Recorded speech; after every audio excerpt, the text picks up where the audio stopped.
المرسلين وعلى آله وأصحابه أجمعين أما بعد جاء الحق وترك الباطل إن الباطل كان زهوقا আজকের 11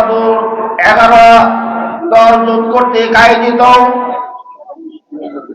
গাজীপুর 3 সংসদ আসনের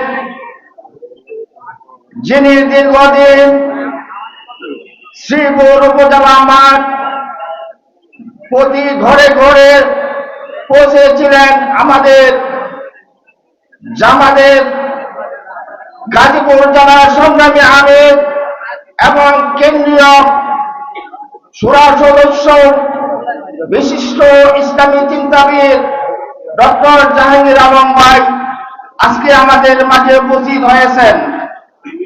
আপনারা সকলে অবগত আছেন 11 জোট কর্তৃক আজকে সারা বাংলাদেশে জাতীয় সংসদ নির্বাচন হচ্ছে।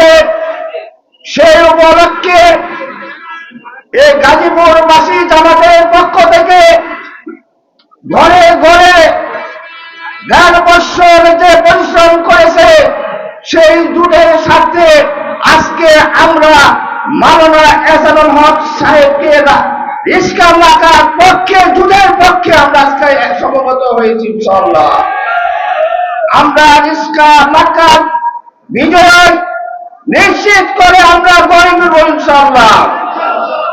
আমি আপনাদের সম্মুখে এই কথাটা বলতে চাই, বাংলাদেশের ইসলামের পক্ষে কোরআনের পক্ষে যারা কাজ করেছে অতীতে অনেক আমাদের বাংলাদেশের আলেম কুলের শিরোমণি আল্লামা দেলোয়ার হোসেন সাঈদী সহ আমাদের কেন্দ্রীয় নেতৃবৃন্দ একাধারে 6 জন মাওলানা মতিউর রহমান নিজামী, আলী হাসান মুজাহিদ সহ আমাদের নেতৃবৃন্দকে অন্যায়ভাবে তাদেরকে শহীদ করে দেওয়া হয়েছে।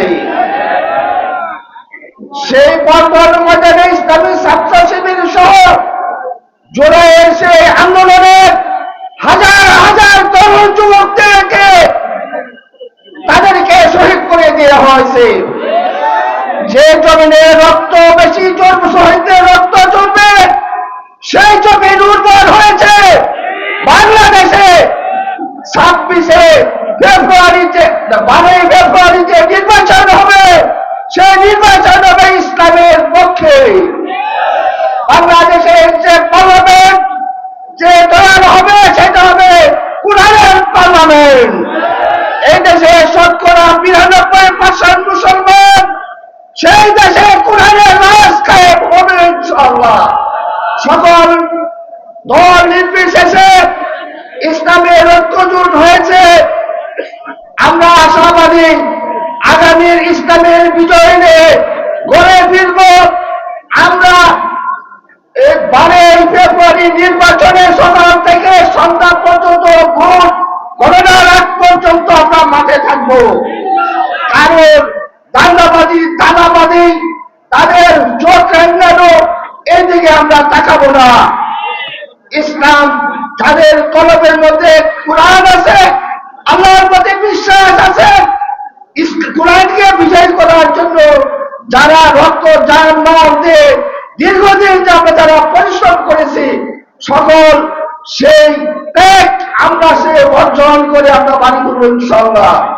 যে আমাদের মার্কা সেটা রিস্কা মার্কা। এই দেশের জনগণ রিস্কার সাথে সবচেয়ে বেশি পরিচিত। সকল রিস্কা ভাইদের সকলকে আজকে যারা এখানে সাংবাদিক বৃন্দ, নিরাপত্তা বাহিনী বৃন্দ যারা আছেন, আপনাদের সকলের কাছে অনুরোধ, আপনারা সত্যের মাঝে রেখে দিয়ে এবং আপনারা বাংলাদেশে কোরআনের বিজয় যেন আমরা সফল করতে পারি, সেই শহীদের রক্তে যেন আমাদের বাংলাদেশ করতে পারি। আগামী পার্লামেন্ট হবে আল কোরআনের পার্লামেন্ট। আমি সকলকে ধন্যবাদ দিয়ে আমার কথা শেষ করছি। আসসালামু আলাইকুম রহমতুল্লাহ।